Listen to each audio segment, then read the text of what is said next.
Hello everyone, this is Erik, the Asian movie enthusiast, and this is my review of Dream Home, a Hong Kong horror movie from 2010 that was directed by Ho-cheung Pang.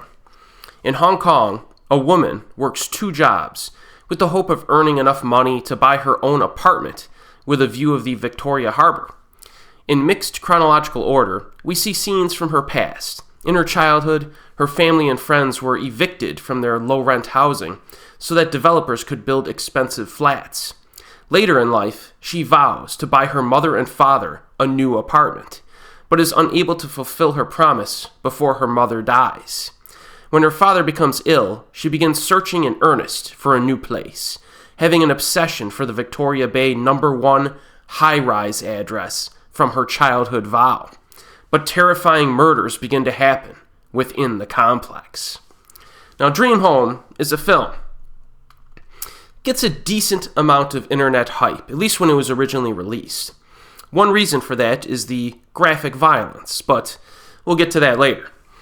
I think the filmmakers overall do a good job of developing our main character and establishing her obsession with buying a beautiful home. There's also quite a bit of social commentary in this film, and it represents the foundation for most of the dramatic content within the film.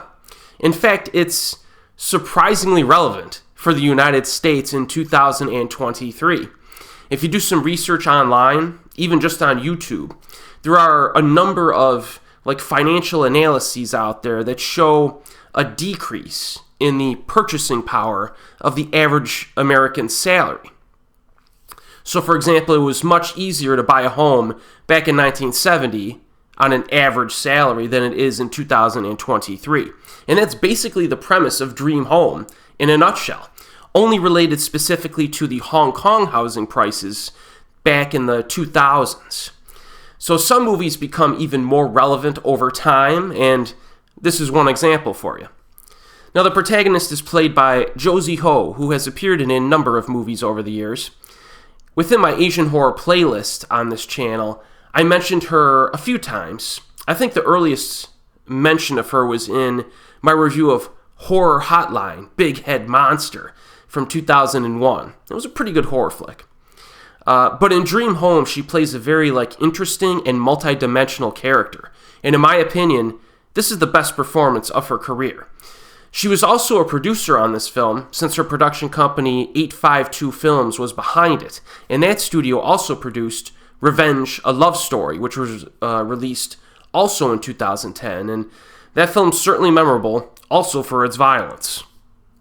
Now, as I mentioned earlier, the director here is Ho-cheung Pang, who I really love, at least until recently. A few of his recent films have been kind of crap, but back in the 2000s and early 2010s, I waited with bated breath for every film this man released. Two of his films, Beyond Our Ken and Isabella, are among my personal favorite Hong Kong films from the 2000s. And those are kind of, for lack of a better term, art house style films. Now, most interestingly, he never directed a horror film before Dream Home, but you certainly do not notice his inexperience within this genre. He just plunges headfirst into it, into the scares and the whole, genre, and he does not hold back. At the same time, however, he does implement his art house style to capture some great shots along the way. I especially enjoyed the cityscapes.